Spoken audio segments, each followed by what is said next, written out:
Bonjour Olivier Babot. Bonjour Dimitri, bonjour Anissa, bonjour à tous. Bonjour Olivier. Ce matin, on va parler idées. Vous nous parlez de deux courants que tout oppose et que tout appelle en réalité à se réconcilier selon vous, le libéralisme et le conservatisme. Oui Dimitri, ce matin je propose un édito un peu conceptuel pour une fois parce que les concepts c'est important, notamment parce qu'ils fondent les structures politiques puis les programmes.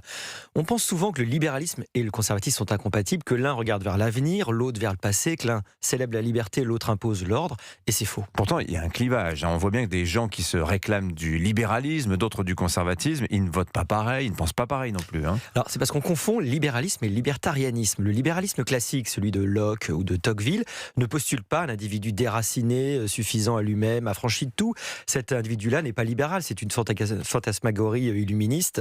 Le vrai libéralisme pense l'homme dans ses appartenances, ses héritages, ses liens. Il protège la liberté non pas contre la société, mais à l'intérieur d'elle. Alors Burke, le père du conservatisme, il est où lui dans tout ça ? Oui, le grand contempteur de la Révolution française, il était Burke, un grand défenseur des libertés anglaises contre l'arbitraire de la couronne. Et symétriquement, Tocqueville, qui était libéral jusqu'à la moelle, voyait dans les délitements des corps intermédiaires, la famille, la commune, l'église, les associations, la condition d'émergence de ce qu'il appelait le despotisme doux.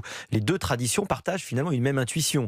La liberté ne fleurit pas dans le vide, elle a besoin d'un sol, et ce sol, c'est précisément ce que le conservatisme entend préserver. Mais alors, le conservateur, par définition, il est contre le changement. Il veut garder les choses comme elles sont. Alors ça, c'est un peu la caricature. Le vrai ennemi du libéral conservateur, ce n'est pas le changement, c'est la table rase. C'est la croyance, autrement dit révolutionnaire, selon laquelle la raison seule, armée d'un plan, peut reconstruire ex nihilo une société meilleure. L'histoire du XXe siècle est le cimetière de cette prétention. Les grands désastres collectifs ne sont pas nés de l'attachement au passé, ils sont nés de l'ivresse utopique, autrement dit de la conviction qu'on pouvait fabriquer l'homme nouveau, que les traditions étaient des obstacles plutôt que des capitaux. Bon, et si on parle d'économie, le libéralisme économique, c'est quand même l'idée que tout peut se vendre, que tout se négocie. Oui, mais pas sans règles. Le marché libre, pour fonctionner, a besoin de confiance, de contrats honorés, d'une culture de la parole donnée, d'un respect de la propriété. Tout ça plonge ses racines bien plus profond que le droit positif. Ces conditions sont culturelles avant d'être juridiques. Le marché est lui-même une institution. Comme toute institution, il repose sur un substrat anthropologique que le conservatisme a pour mission de maintenir.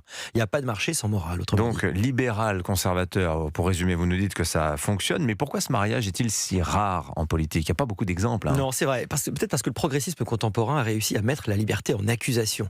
Dans ses versions les plus radicales, il n'est pas libéral du tout. Il est activiste, transformateur, normatif jusqu'à l'Inquisition. Il veut rééduquer les mœurs, refonder le langage, déconstruire les identités héritées. Et face à cette ambition totalisante, le libéral conservateur dit simplement non. L'État n'a pas à faire l'histoire à la place des hommes. La société n'est pas un laboratoire d'expérimentation. Signature Europe 1, Olivier Babot. Merci beaucoup Olivier, bonne journée.